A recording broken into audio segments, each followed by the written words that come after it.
Hola, mi nombre es Ruth Serrano y me da mucho gusto poder estar con ustedes en esta sesión en donde revisaremos las reglas generales. Bien, como ya lo hemos estudiado, el movimiento metodista llega a ser un gran movimiento religioso que genera cambios en Inglaterra, y no solo en Inglaterra, sino también en las vidas de estas comunidades nacientes y en la vida de estas personas que comenzaban a identificarse como metodistas. Wesley organiza a todas estas personas en grupos que llama sociedades y clases, y redacta las reglas generales para finales de 1739, cuando ya se habían organizado estos primeros grupos a los que, como mencionamos, él les llama sociedades. Es importante recalcar que las reglas que revisaremos en un momento fueron escritas en un contexto muy particular, y con esto me refiero a que fueron escritas por un hombre que, después de observar las principales problemáticas de su entorno, describe detalladamente lo que los metodistas de ese tiempo debían hacer o, en el caso contrario, dejar de hacer. De la misma forma, redacta las reglas religiosas y a través de estas invita a los que participen en estos grupos a manifestar su deseo de ser salvos. Ahora bien, es cierto que estas reglas, o algunas de estas reglas, ya no podemos cumplirlas al pie de la letra. Y esto se debe a que nuestro contexto y nuestro entorno es diferente al de la Inglaterra del siglo XVIII. Esto no quiere decir que estas reglas deban ser eliminadas o que no debamos prestar atención a sus recomendaciones. Por el contrario, estas reglas que están en nuestra disciplina y que resguardamos, en primer lugar, expresan el sentir del fundador de nuestra iglesia y el sentir de toda una naciente comunidad de fe. Además de que, como lo dice nuestra disciplina, contienen un importante concepto de la conducta cristiana. Esto nos lleva a recalcar y a ser precisos en que gran parte de estas reglas sí deben y pueden guiar nuestra conducta como cristianos y cristianas. Ahora bien, en estas reglas se establecen tres actitudes para guiar la vida de un metodista. La primera es que él y la metodista deben evitar hacer todo lo malo.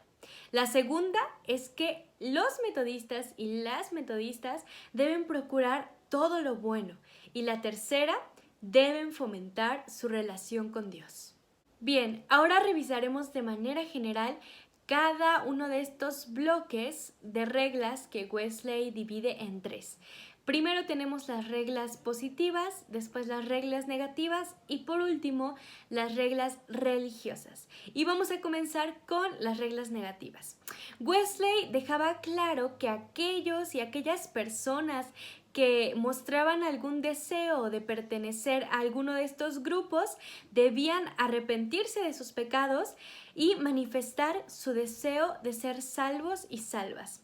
Y esto se iba a traducir en actitudes que reflejaran unas vidas enmarcadas en la búsqueda de la paz, de la justicia, y también este deseo de salvación se iba a ver reflejado en actitudes que evitaran hacer cualquier tipo de daño por mínimo que pudiera parecer.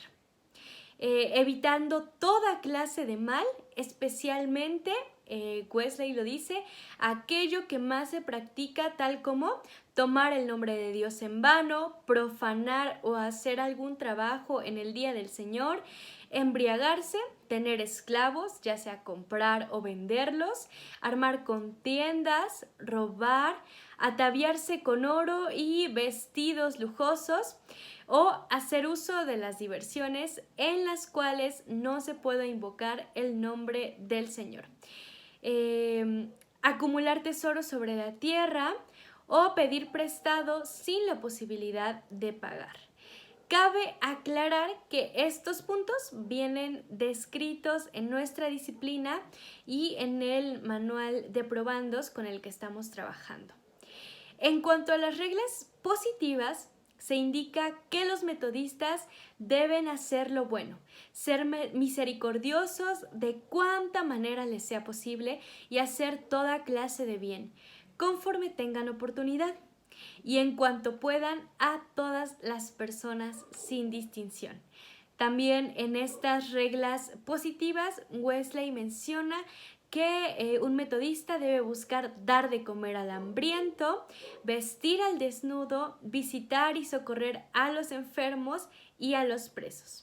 Y nuevamente en cada una de estas reglas, tanto negativas como positivas, podemos ver que Wesley muestra su preocupación porque los y las metodistas sean personas preocupadas por lo que ocurre en su entorno, preocupadas por practicar la justicia y preocupadas por las personas que les rodean, y en especial por los grupos más vulnerables de la sociedad, y tomar acciones reales y concretas que reflejen el amor de Dios para con cada persona. Por último, haremos mención del último grupo de reglas, que son las reglas religiosas. Y Wesley menciona que aquí entran el culto público de Dios, el ministerio de la palabra, ya sea leída o explicada, la cena del Señor, la oración en familia o la oración individual, el escudriñamiento de las Escrituras y el ayuno o la abstinencia.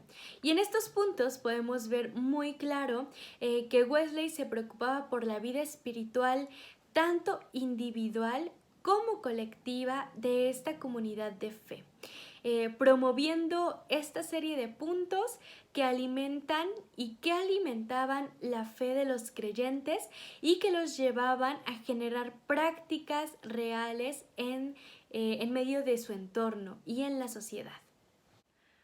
Pues bueno, después de haber revisado de manera general cada uno de estos bloques de reglas, es necesario recordar, como se hacía mención al inicio, que estas reglas escritas por Juan Wesley en 1739 fueron originalmente escritas para los grupos y organizaciones que recién surgían. Y estas reglas surgen de preocupaciones muy específicas y muy particulares. Por ejemplo, vamos a revisar con más profundidad la regla que prohíbe la esclavitud. Esta regla surge por una preocupación de algo que estaba pasando en ese momento. Me gustaría que pudiéramos revisar algunos de los antecedentes históricos que llevan a Wesley a redactar esta regla sobre la esclavitud. El Instituto de Estudios Wesleyanos Latinoamericanos describe la posición de Wesley frente a la esclavitud y describe también un poco el proceso histórico que ocurría en esos momentos. Durante 4 siglos, la humanidad observó, con complacencia de algunos y el horror de otros, uno de los actos más terribles de la civilización occidental, que fue el tráfico de seres humanos como esclavos, principalmente desde África. Y como contexto general, Olivera nos comenta que en 1773 Inglaterra firma un tratado con el que obtiene el monopolio de comercio de esclavos desde su secuestro en África hasta su venta en América. Y este acto de comercio de esclavos le genera al Estado inglés grandes ganancias económicas. Y con este hecho, una de las voces que se alza en ese momento contra esta práctica fue la del reverendo Juan Wesley. Y en 1774, Wesley publica un escrito titulado Reflexiones sobre la esclavitud. Y en este escrito, él fija su posición clara sobre esta acción, sobre este acto de tráfico de personas, y acusa a los propios ingleses. Wesley dice en su tomo 7, refiriéndose a los ingleses: ustedes son por tanto los culpables, sí, principalmente culpables de todos estos engaños, despojos y asesinatos. Ustedes son el resorte que pone todo el resto en movimiento. Ellos no moverían un dedo sin ustedes. Por lo tanto, la sangre de ellos, de los esclavos, cae sobre vuestras cabezas. Wesley muere en 1791. Por lo tanto, ya no alcanza a presenciar que en 1807 se logra la prohibición del tráfico de esclavos y en 1833 se firma el Acta de Emancipación que acaba con la esclavitud legal en tierras bajo dominio inglés. El mismo Instituto de Estudios Wesleyanos Latinoamericanos reconoce la influencia de Wesley al haber tomado la bandera de la libertad en defensa de todo ser humano al margen y sin importar sus creencias religiosas ni su origen. Y lo mismo pasa con muchas otras de las reglas que mencionamos. Estas y cada una de estas reglas están enmarcadas en un contexto muy particular. Bueno, ahora haremos un ejercicio que nos ayudará a ver la pertinencia de que dentro del metodismo tengamos una guía para nuestra conducta. Y también vamos a reflexionar en este ejercicio cómo podemos reformular o reescribir las reglas generales para el metodismo mexicano en pleno siglo XXI. Y les pido que puedan tener a la mano y preparado los siguientes materiales, una libreta, una hoja, alguna cartulina y algo con lo que puedan escribir. Ahora es necesario voltear a ver nuestra realidad. ¿Qué ocurre a nuestro alrededor? ¿Qué problemáticas podemos ver? Reflexionemos en estas preguntas y reflexionemos juntos y juntas sobre nuestra sociedad y los principales problemas en los que consideramos que los y las metodistas debemos tomar acciones concretas y con base en este pequeño análisis, propongamos algunas reglas que pudieran guiar nuestra conducta, pensando y teniendo en cuenta que tanto el fundador de nuestra iglesia, que fue John Wesley, como quien es el centro de la misma, que es Jesús, tenían y promovían acciones que generaban bienestar social en las personas y estas acciones se traducían en una vida digna, con justicia e integridad para todos y todas. Me gustaría que en este punto pudieran detener el video y leer el documento que viene anexo, el cual se titula Violencia de Género en México.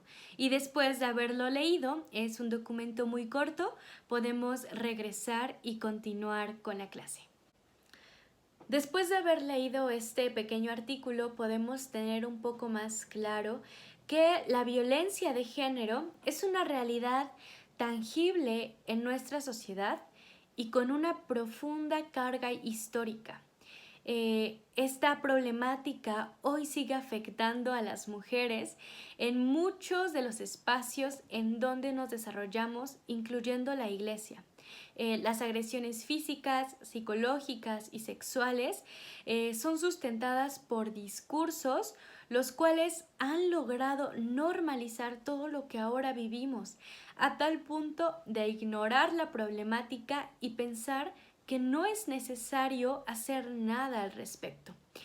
La Federación Luterana Mundial nos comenta y nos invita a que nosotros y nosotras, las comunidades de fe, debemos unirnos a los esfuerzos seculares para analizar, por ejemplo, qué lleva a un hombre a ser violento o por qué las mujeres de pronto se presentan incapaces de salir de los ciclos de violencia en los que se encuentran y de qué manera la iglesia, instrumento de Dios, podría poner fin a la perpetuación de la violencia.